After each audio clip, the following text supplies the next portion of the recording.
Alhamdulillah Wassalamualaikum ala sayyidina Rasulillah Muhammad ibn Abdullah wa ala alihi wa sahbihi wa man walah, amma ba'du. Alhamdulillah. Hadirin wal hadirat yang dimuliakan oleh Allah Subhanahu wa taala, mudah-mudahan kita yang hadir di tempat yang mulia ini dikasih keberkahan oleh Allah Subhanahu wa taala.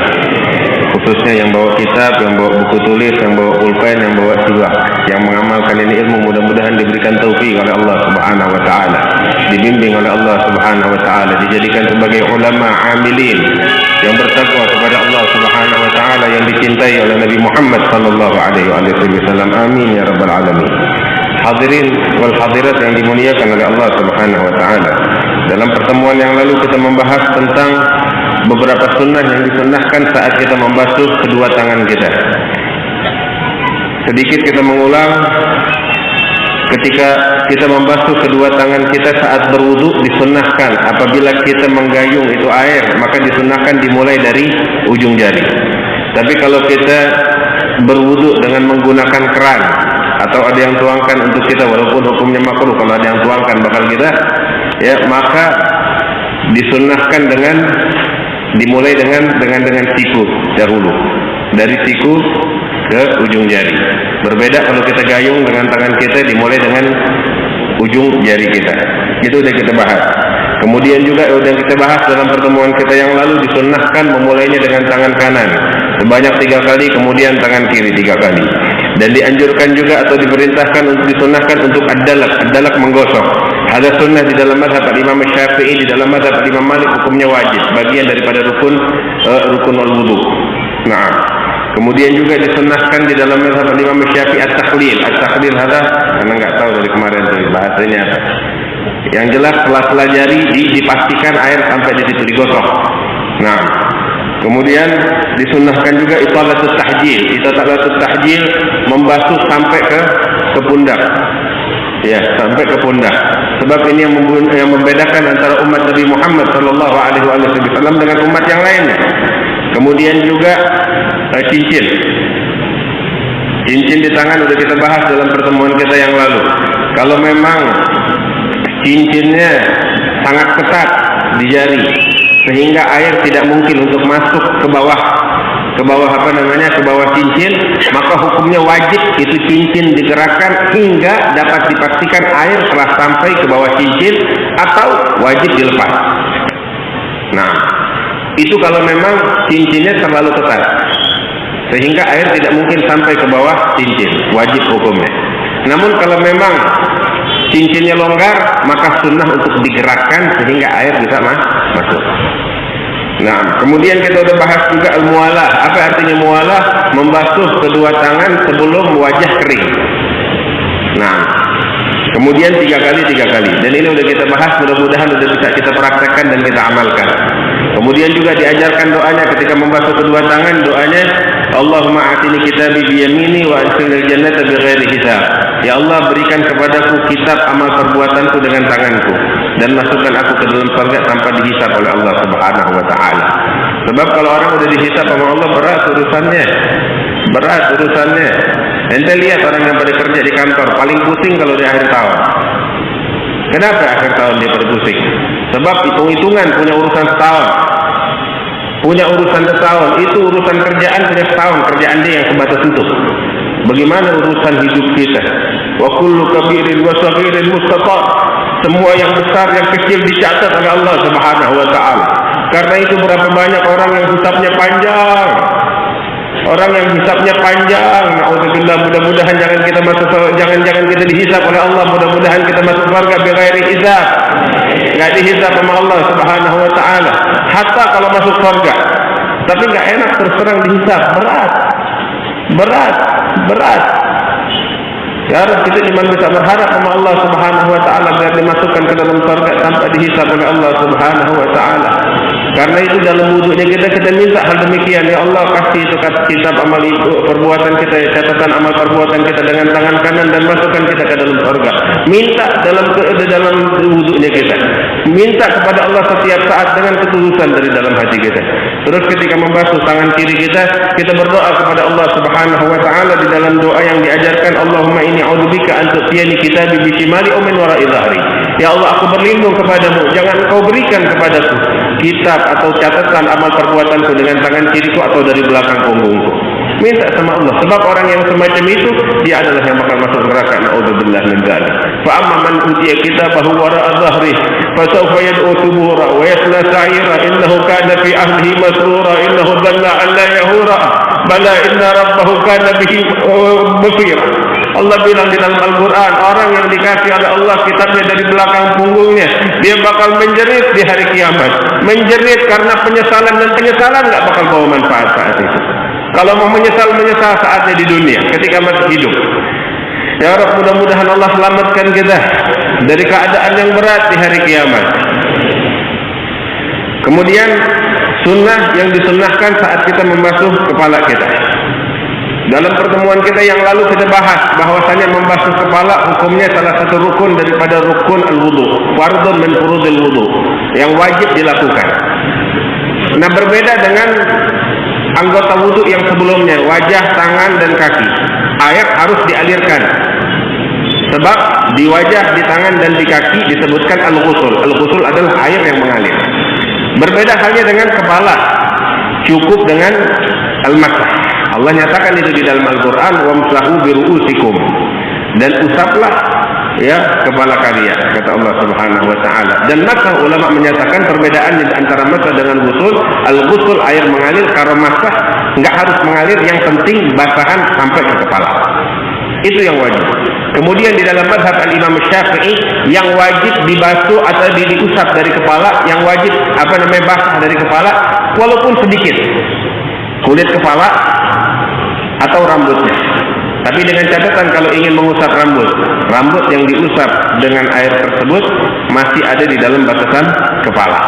Seperti yang udah kita bahas, kalau orang rambutnya panjang seperti orang perempuan, dia pengen ngusap ujungnya doang diusap. Sah apa enggak? Sah apa enggak? Kemarin kita udah bahas. Kenapa enggak sah? Rambutnya, sebab yang dia usap dari rambutnya udah keluar dari batasan kepala. Enggak sah. Mau ngusap rambut boleh, tapi dengan catatan masih di dalam batasan kepala. Orang laki rambutnya tinggi ke atas, panjang, usap ujungnya doang di atas tinggi. Sah apa enggak? Turunin ke rambut, bagian depan turunin ke depan, samping ke samping, belakang ke belakang. Kalau memang setelah diturunkan ke rambut bagian yang basah keluar dari batasan kepala, maka tidak sah. Tapi kalau masih batas di dalam batasan kepala, maka sah. Nah, ada di dalam mazhab Imam Syafi'i walaupun sedikit. Itu sudah kita bahas. Nah, itu sudah kita bahas dalam pertemuan kita yang lalu. Adapun sunnah-sunnahnya ketika membasuh kepala adalah membasuh seluruh bagian kepala. Kalau yang wajib walaupun sedikit, tapi sunnahnya membasuh seluruh kepala dari ujung sampai belakang. Kenapa? Sebab beberapa mazhab menyatakan bahwasanya kepala wajib dibasuh diusap seluruhnya. Maka khurujan minal khilaf, keluar dari khilaf yang mewajibkan, maka disunnahkan untuk mengusap seluruh bagian kepala. Dan inilah yang dilakukan oleh Nabi Muhammad SAW dan para sahabatnya. Nabi Muhammad mengajarkan para sahabatnya berwudu demikian. Artinya apa? Diriwayatkan di dalam hadis bahwasanya Nabi besar Muhammad SAW ketika beliau berwudu, ya beliau mengusap seluruh kepala dari ujung bagian depan ke belakang, kemudian dikembalikan lagi. Bagaimana caranya? Ini kedua jempol tangan kita taruh di sini, ini apa namanya, pelipis ya, taruh di sini. Kemudian jari-jari kita ya taruh di atas jidat kita setelah kita basahkan dengan air di tangan. Terus setelah itu kita ke belakang, kita usap di bagian rambut kita, kepala kita gerakkan tangan kita sampai ke belakang, sampai ke leher, sampai di belakang. Kalau memang rambutnya ya terlalu pendek atau dia botak, itu ulama bilang nggak harus dikembalikan lagi tangannya ke depan. Tapi kalau memang rambutnya ya standar lah kayak kita ada di sini, maka disunahkan untuk dikembalikan lagi ke depan. Jadi bagian depannya kena basuhan, bagian belakangnya juga kena basuhan dari semua arah. Ada yang disunahkan. Perempuan yang rambutnya panjang bagaimana? Setelah Tadi seperti saya bilang, taruh jempol di pelipis, semua jari-jari dijilat, terus kemudian digerakkan tangannya sampai ke belakang. Nah, perempuan yang rambutnya panjang, sunnah dikembalikan lagi ke tangannya ke depan, di dalam mengusap kepala. Kalau perempuan yang rambutnya panjang, enggak, cukup ke belakang aja sekali. Ada caranya seperti itu. Itu yang diajarkan oleh Nabi Muhammad SAW. Kemudian, itu salah satu sunnahnya. Saya kira bisa dimengerti ya. Kemudian di antara sunnahnya juga al-mualah. Apa artinya mualah? Kemarin kita sudah bahas. Tadi juga saya sebutkan. Mualah adalah mengusap kepala sebelum tangan kering. Sebelum ketika kita kan sebelumnya membasuh kedua tangan. Sebelum membasuh kedua tangan itu kering airnya, kita sudah mengusap kepala dulu. Ada namanya mualah. Kemudian juga disunnahkan ketika kita membasuh kepala, ya telinga juga dibasuh sedikit, biar kena telinganya. Bukan sedikit, bagian telinga juga kena bagian dari basuhan punya kepala. Kenapa? Sebab ada beberapa ulama yang mengatakan bahwasanya telinga juga bagian dari kepala. Karena itu juga sunnah untuk dibasuh. Baik. Ini beberapa sunnah yang disebutkan. Kemudian sunnah yang berikutnya, mengusap kepala berapa kali? Kenapa? Kita membasuh muka 3 kali, membasuh tangan 3 kali, yang lain-lainnya 3 kali, kepala 3 kali atau berapa kali? 3 kali atau bukan? Di sini ulama berbeda pendapat. Ada yang mengatakan bahwasanya mengusap kepala disunnahkan 3 kali. Dan ada lagi ulama yang mengatakan bahwasanya mengusap kepala 1 kali. Sebab riwayatnya juga diriwayatkan 2 riwayat. Di dalam hadis diriwayatkan Sayyidina Utsman bin Affan radhiyallahu taala anhu wa arda, ketika beliau memberikan pengajaran kepada beberapa orang tentang wudu. Beliau memberikan contoh. Sayyidina Utsman berwudu, beliau membasuh kedua telapak tangannya, kemudian kumur-kumur, istinsar, membasuh hidung dan mengeluarkan air dari hidung, kemudian membasuh mukanya 3 kali. Dalam hadis di situ begitu disebutkan. Membasuh tangan kanannya 3 kali, membasuh tangan kirinya 3 kali, kemudian mengusap kepala enggak disebut 3 kali. Tsumma masaha bi ra'si. Ini riwayat. Ya, kemudian setelah itu membasuh kaki kanannya 3 kali, kaki kirinya 3 kali. Setelah itu beliau bilang, "Ra'aitu Rasulullah sallallahu alaihi wasallam tawadda'a nahwa wudu'i hadza." Saya telah melihat Rasulullah sallallahu alaihi wasallam berwudu dengan cara semacam ini yang aku contohkan kepada kalian. Itu riwayat. Di dalam riwayat yang lain, Sayyidina Utsman menceritakan juga bahwasanya mengusap kepala 3 kali, 2 riwayat. Di sana ada riwayat yang lain yang diriwayatkan Sayyidina Ali bin Abi Thalib yang lebih jelas lagi, lebih nyata lagi. Sayyidina Ali bin Abi Thalib mengatakan ketika menjelaskan tentang sifat wudunya Rasulullah sallallahu alaihi wasallam, wa masaha bi ra'sihi wahidah. Sayyidina Ali bin Abi Thalib mengatakan Rasulullah sallallahu alaihi wasallam mengusap kepalanya 1 kali. Ini saya bawakan beberapa riwayat semacam ini yang intinya ini dalil-dalilnya semua. Bahwasanya saya bawakan beberapa dalil semacam ini dari hadis-hadis Rasulullah sallallahu alaihi wasallam. Intinya bahwasanya apa yang diajarkan oleh para fuqaha kita di dalam fikih semuanya ada dalilnya dari Al-Qur'an, dari sunnah-sunnahnya Nabi Muhammad sallallahu alaihi wasallam. Baik yang mensunnahkan 3 kali maupun yang mensunnahkan mengusap kepala 1 kali, semuanya ada dalilnya dari Nabi Muhammad sallallahu alaihi wasallam. Habis yang kita lakukan bagaimana? Silakan anda pengen mengusap kepala 3 kali atau 1 kali, enggak ada masalah, semuanya sunnahnya Nabi Muhammad sallallahu alaihi wasallam. Adapun yang biasa dilakukan oleh Sayyidina Imam Al-Qutb Al-Habib Abdullah bin Ali Al-Haddad. Habib Abdullah bin Ali Al-Haddad seorang ulama besar di zaman balagha darajat al-ijtihad. Beliau punya ikhtiarat.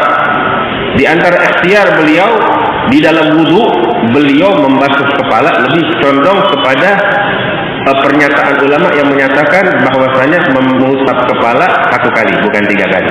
Sehingga kebiasaan Al-Habib Abdullah bin Ali Al-Haddad ketika beliau berwudu, beliau mengusap kepalanya 1 kali mengikuti sunnah yang mengatakan 1 kali. Nah, walaupun ulama yang lain mengatakan sunnah mengusap kepala 3 kali. Saya kira jelas. tentang sunnah-sunnah tersebut. Ini sunnah yang dianjurkan saat mengusap kepala. Tinggal yang terakhir adalah doanya. Doanya apa? Sebagaimana saat dari awal wudhu tuh, cara-cara wudhu kita dari membasuh telapak tangan, kumur-kumur, hidung, mengeluarkan air dari hidung, muka, tangan, semuanya ada doanya. Begitu juga saat mengusap kepala, itu ada doanya yang diajarkan. Apa doanya? Doanya kita minta sama Allah saat mengusap kepala kita, baik 1 kali ataupun 3 kali. Kita minta, Allahumma ghushini birahmatik wa anzil alayya min barakatik wa azilni tahta dhilli arshik yawma la dhilla illa dhilluk. Allahumma harrim sya'ri wa bashari 'alan nar. Apa artinya? Kita minta sama Allah, ya Rabb, curahkan untukku ini rahmat dan kasih sayang-Mu. Wa anzil 'alayya min barakatik, ya Allah, turunkan untukku keberkahan darimu. Itu yang kedua. Wa azilni tahta dhilli arsyik yawma la dhilla illa dhilluk. Dan naungi aku di hari kiamat di bawah naungan arsy-Mu, di bawah naungan rahmat-Mu di hari kiamat, di mana seseorang ketika mencari tempat bernaung, mereka tidak akan mendapati tempat bernaung melainkan di bawah naungan rahmat-Mu, ya Allah. Kemudian yang berikutnya minta sama Allah, Allahumma harrim sya'ri wa bashari 'alan nar. Ya Allah, haramkan rambutku dan kulitku untuk dibakar oleh api neraka. Minta begitu sama Allah. Minta sama Allah supaya rambut kita, kulit kita nggak dibakar sama api neraka. Terus terang kagak enak kalau orang dibakar di api neraka. Jangankan api neraka, api dunia aja kagak enak. Apalagi api neraka. Ya Rabb, mudah-mudahan Allah jaga kita dari siksa api neraka. Allahumma inna nas'aluka ridhaka wal jannah wa na'udzubika min sakhatika wan nar. Allahumma inna nas'aluka ridhaka wal jannah wa na'udzubika min sakhatika wan nar. Allahumma inna nas'aluka ridhaka wal jannah wa na'udzubika min sakhatika wan nar. Kemudian pembahasan yang terakhir tentang mashur ras, mengusap kepala. Saat mengusap kepala,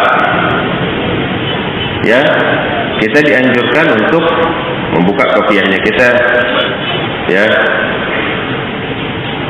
saat sebelum wudu. Jadi kepala bisa diusap semuanya dengan sunnah-sunnah Nabi Muhammad SAW. Tapi kadang kita nggak mau buka kopiahnya kita. Gimana caranya? Karena mau kasih tahu ente. Rasul Shallallahu Alaihi Wasallam beberapa kali beliau itu ketika berwudu, ya, ketika membasuh atau mengusap kepala, bagian kepala, beliau tidak membuka imamahnya atau sorban yang ada di kepala atau kopiahnya. Apa yang beliau lakukan? Beliau hanya sebagaimana diriwayatkan oleh Sayyidina Anas bin Malik, mengambil sedikit air dan mengusapkan di bagian kulit kepalanya yang wajib untuk menggugurkan kewajiban. Terkadang itu semacam itu. Setelah itu beliau lakukan itu sunnah yang tadi saya ajarkan itu, naruh telapak jempol di pelipis, tapi diusapkannya bukan di rambut, tapi di atas imamahnya dia, begitu, dan dikembalikan lagi. Ada sebagai ganti untuk mengusap kepala, untuk mengambil sunnah mengusap seluruh kepala. Paham nggak caranya Rasulullah?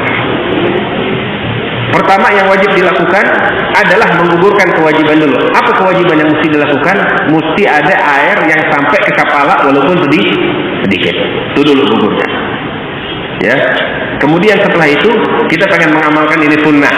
Cuman imamah atau kufiyah, atau mungkin orang perempuan kerudungan kagak ingin dilepas, tapi pengen juga ngamalin sunnah, boleh lakukan seperti mengusap kepala walaupun tidak dilepas itu imamahnya atau itu kopiahnya atau itu kerudungannya. Dan ini sangat bermanfaat bakal orang perempuan ketika dia wudhu di masjid. Jadi nggak harus buka kerudungannya sehingga dilihat rambut oleh semua orang. Ya, cukup gugurkan kewajiban, sampaikan basah ke bagian kepala yang wajib, kemudian setelah itu lakukan itu sunnah dengan mengusap kerudungan yang ada di atas kepalanya semacam itu. Nah, itu sunnahnya Nabi Muhammad sallallahu alaihi wasallam. Nah, ini beberapa sunnah-sunnah Rasulullah sallallahu alaihi wasallam saat mengusap kepala, mudah-mudahan bisa kita praktekkan dan bisa kita amalkan. Nah, tinggal berikutnya akan dibahas tentang la ilaha illallah, tentang mengusap kedua telinga. Mengusap kedua telinga, hukumnya sunnah. Hukumnya sunnah. Baik. Hukumnya sunnah, mengusap kedua telinga. Terus caranya pun banyak. Mengusap telinganya sunnah dan caranya pun diajarkan. Caranya itu adalah juga sunnahnya Rasulullah sallallahu alaihi wasallam. Yang pertama, ketika mengusap telinga, berbeda dengan kedua tangan. Kalau tangan, kita disunnahkan untuk memulai dengan tangan kanan, selesai tangan kanan baru tangan kiri. Kalau telinga mengusapnya, apakah dimulai dengan kanan baru kiri atau bagaimana? Kita katakan, kalau telinga nggak seperti itu, tapi sekaligus kedua-duanya, nggak dimulai dengan kanan dan kiri. Ya, tapi sekaligus bersamaan kanan dan kiri jadi satu. Itu yang disunnahkan semacam itu. Kecuali orang yang tangannya buntung, tangannya cuma satu. Orang yang semacam ini disunnahkan mengusap telinganya mulai dengan telinga kanan dulu, baru telinga kiri. Sebab tangannya dia cuma satu. Nah, tapi kalau dia orang yang normal, maka ya sekaligus kanan dan kiri baru jadi satu. Kemudian caranya, basahin kita punya tangan. Ya, kemudian setelah kita basahkan kita punya tangan, jadi telunjuk kita masukkan ke dalam telinga kita dan biar ini digosok lengkungan-lengkungan yang ada di telinga kita sehingga basahan air sampai ke seluruh lengkungan yang ada di telinga kita. Nah, setelah selesai semuanya tuh, ya, jempol kita untuk mengusap bagian belakang telinga kita di jempol. Begitu. Jadi seperti ini. Setelah mengusap seluruh bagian lengkungan-lengkungan yang ada di dalam telinga kita, ditutup dengan jempol mengusap bagian belakang telinga. Saya kira jelas. Dan hal yang semacam ini dilakukan 3 kali. Selesai sampai di situ? Belum. Setelah itu disunnahkan lagi basahin tangan kita, khususnya jari telunjuk kita atau jari kelingking kita. Nah, apa yang kita lakukan? Itu tangan yang udah basah, khususnya telunjuk dan kelingking, gunakan telunjuk kita atau kelingking kita untuk membersihkan lubang telinga kita sebanyak 3 kali. Udah. Selesai sampai di situ. Ntar dulu, masih ada lagi yang lain.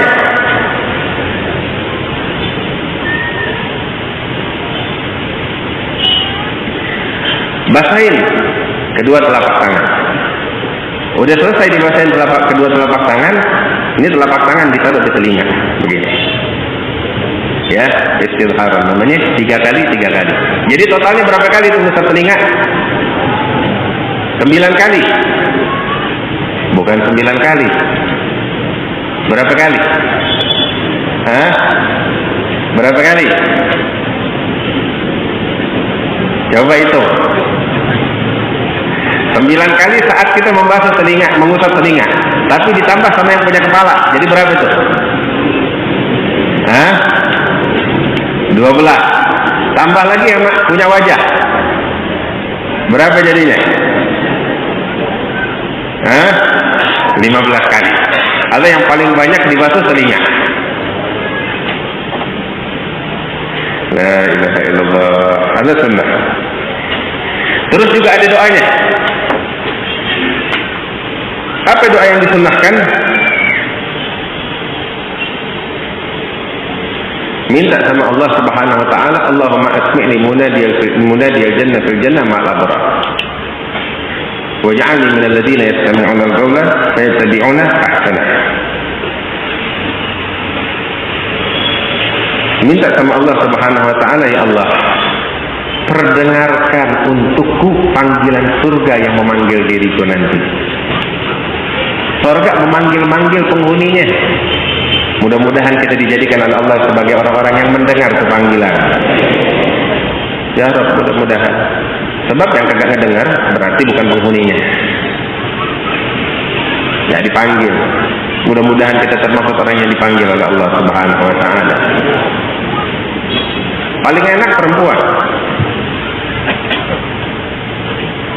Nih ibu-ibu, perempuan yang pada di atas, yang pada hadir di belakang, paling enak. Masuk surganya gampang banget. Mudah-mudahan ini perempuan-perempuan semuanya, kita juga yang laki pada masuk surga dengan mudah, insyaallah. Bakal orang perempuan, Nabi Sallallahu Alaihi Wasallam bilang di dalam hadis, orang perempuan mau masuk surga mudah. Aduh, enak dah. Makanya kita heran sama orang zaman sekarang. Pengen persamaan sama orang laki. Jadi orang laki kagak enak.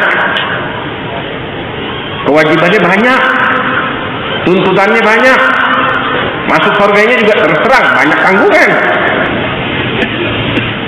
Tapi orang perempuan, aduh enak masuk surga dengan mudah. Seorang wanita bisa masuk surga cuma dengan 4 perkara aja. Qala Nabi sallallahu alaihi wasallam, "Idza shallatil mar'atu khamsaha wa shamat shahraha wa hafizat farjaha wa ata'at zawjaha, qila laha udkhuli min ayyi abwabil jannati syi'ti." Allah. Nabi sallallahu alaihi wasallam bilang, seorang wanita apabila dia sholat 5 waktu benar, idza shallatil mar'atu khamsaha, sholat 5 waktu dengan benar, itu satu. Yang kedua, wa shamat syahraha, puasa bulan Ramadan benar, itu yang kedua. Ada mudah yang biasa dilakukan. Yang ketiga agak berat dikit. Apa itu? Wa hafizat farjaha, dia jaga kemaluannya dari hal-hal yang diharamkan oleh Allah Subhanahu wa taala, dan dia jaga kehormatannya, dia tutup auratnya. Tutup auratnya seorang wanita, jaga kehormatannya. Jangan berhubungan dengan laki-laki yang tidak ada ikatan mahramiyah atau tidak ada ikatan perkawinan.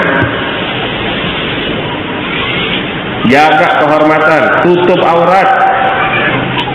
Ini seorang wanita, Nabi bilang, sholat 5 waktu, puasa bulan Ramadan benar, terus dia jaga kehormatannya, dia jaga kemaluannya dari hal-hal yang diharamkan oleh Allah, dia tutup auratnya. Itu yang ketiga.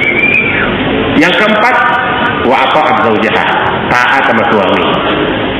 Ini 4 perkara. 4 perkara doang. Sholat 5 waktu, puasa Ramadan, tutup aurat, jaga kemaluan, jaga kehormatan dari hal-hal yang diharamkan oleh Allah, dan taat sama suami. Ini 4 perkara kalau dilakukan oleh wanita, Nabi Muhammad SAW bilang, "Qila laha", itu akan dipanggil oleh surga. Ini wanita bakal dipanggil. Saya bilang, saya katakan, ini kita kalau mau masuk di masjid, itu pintu gede, orang segini banyak, bisa sekaligus masuk, kagak ngantri, detek-detekan.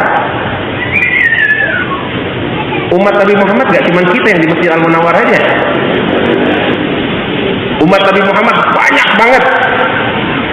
Kira-kira kalau kita masuk surga, mudah-mudahan masuk surga, cuman yang menjadi pertanyaan, antrian nomor berapa kita? Kalau masuk surga, antrian nomor berapa? Waduh, panjang tuh, panjang antriannya. Itu kalau masuk surga, umat Nabi Muhammad banyak banget, nggak hitung. Tapi jadi orang perempuan, saya bilang udah paling enak, nggak pakai ngantri, dipanggil. Dipanggil. Apa panggilannya? Panggilan dari surga. Qila laha udkhuli min ayyi abwabil jannati syi'ti. Wahai wanita yang semacam ini, yang disebutin nama Nabi, jalanin 4 perkara. Masuklah engkau ke dalam surga melalui pintu yang mana ada. Surga ada 8 pintu, neraka ada 7 pintu. ada pintu duha, ada pintu wudu, ada pintu sholat, ada pintu jihad dan lain sebagainya. Ada pintu jihad. Ini seorang wanita, ya, walaupun seorang wanita nggak berjihad di medan perang, tapi kalau dia melaksanakan 4 perkara ini bakal dipanggil oleh surga untuk masuk ke dalam surga dari pintu yang mana aja, termasuk pintu jihad fisabilillah. Itu ada 8 pintu dipanggil, ayo masuk dari sini. Jangankan dari 8 pintu, dari lotengnya boleh dia masuk. Itu surga punya dia. Ya Rabb, mudah-mudahan Allah masukkan kita ke dalam surga. Ini 4 perkara bakal seorang wanita dia masuk surga. Salat 5 waktu benar, puasa benar, jaga kehormatannya, tutup auratnya, jaga kemaluannya dari hal yang diharamkan oleh Allah, kemudian taat sama suami. Masuk surga dari mana aja? Dia mendengar panggilan surga.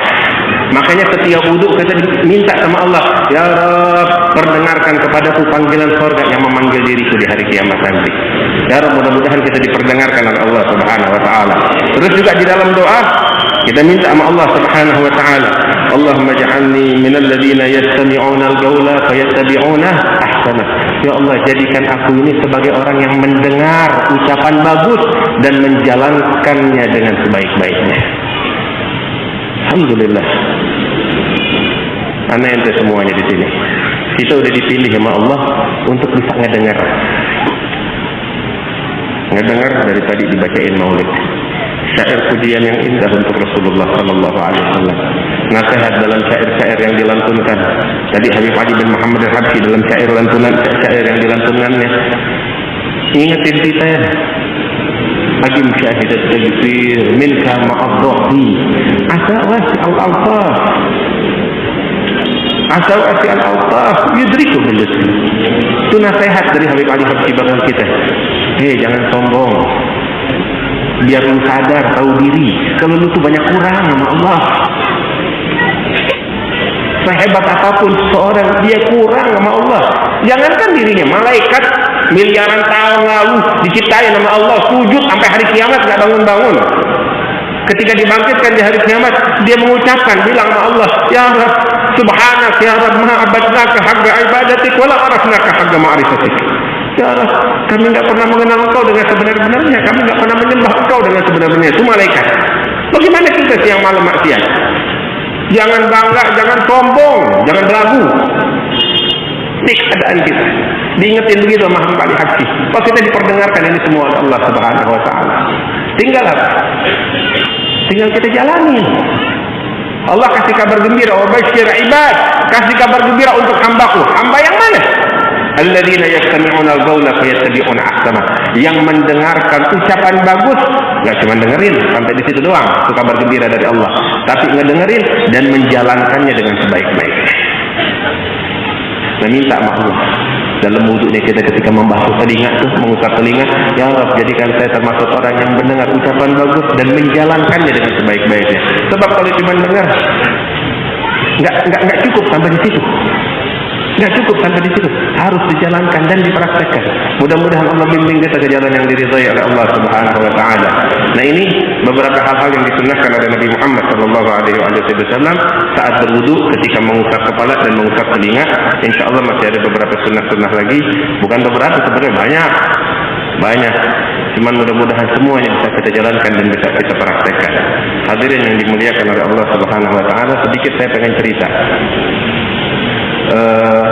Beberapa hari lalu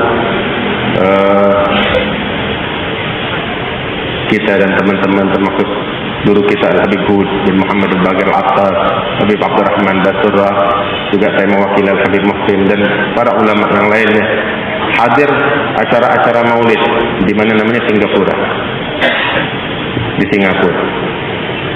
Kita senang ketika melihat kota Jakarta waktu bulan maulid penuh dengan acara maulid. Tapi ini karunia Allah, nih hadiah nggak cuma bakal kita doang, di Singapura juga begitu. Kalau kita lebih banyak tuh dari awal maulid sampai kalau maulid habaib yang besar di akhir bulan Rabiul Awal, kalau di sana di akhir bulan Rabiul Tsani. Itu tiap hari dari pagi, siang, sore, malam acara maulid. Nggak berhenti, tiap hari. Terus yang hadir banyak banget. Kita hadir hari Kamis, acara haul daripada seorang ulama besar, Al-Habib Muhammad bin Salim Al-Attas di Masjid Ba'alal. Muhammad bin Salim ibn Imam Al-Qutub Ahmad bin Hasan Al-Attas. Terus hari Sabtu kita hadir acara haul daripada seorang wali besar di negeri Singapura. Apa itu? Al-Habib Nuh bin Muhammad Al-Habsyi. Waduh, pemimpin para awliya di itu negeri. Hari Sabtunya atau hari Ahadnya kita hadir haul daripada seorang ulama besar meninggal sekitar 18 tahun yang lalu. Tapi gurunya para habaib, bahkan habaib ulama-ulama yang ada di Hadramaut di kota tadi belajarnya sama ulama yang ada di Singapura. Ini dia yang diadakan haulnya. Syekh Umar bin Abdullah Al-Khatib meninggal sekitar 18 tahun yang lalu. Ada Syekh Umar, ya, tiap hari wiridnya, tahu apa? Sembahyang baca Al-Quran dari awal sampai akhir. Dalam sholatnya dia khatamnya Al-Quran tiap hari. Dari sejak dia masih belasan tahun umurnya sampai meninggal dunia kayak begitu. Terus ilmunya yang begitu luas, hafalan Qurannya yang sangat kuat.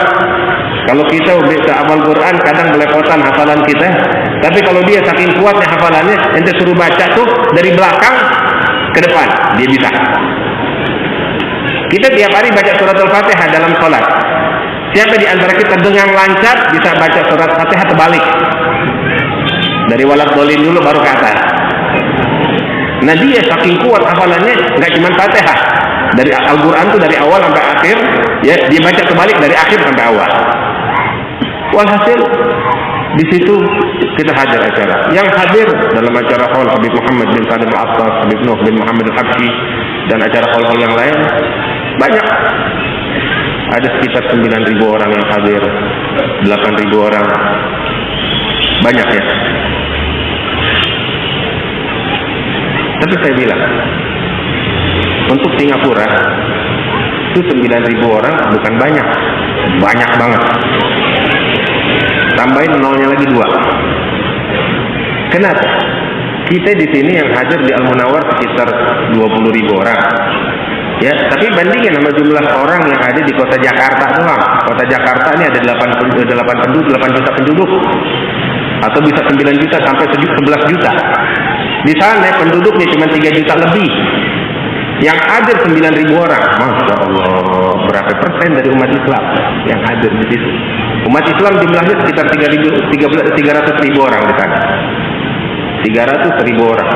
Yang hadir 9.000 orang. Masya Allah. Itu lihat keberkahan bagaimana. Makanya anugerah Allah nggak hanya sempit di satu kelompok atau di satu tempat saja.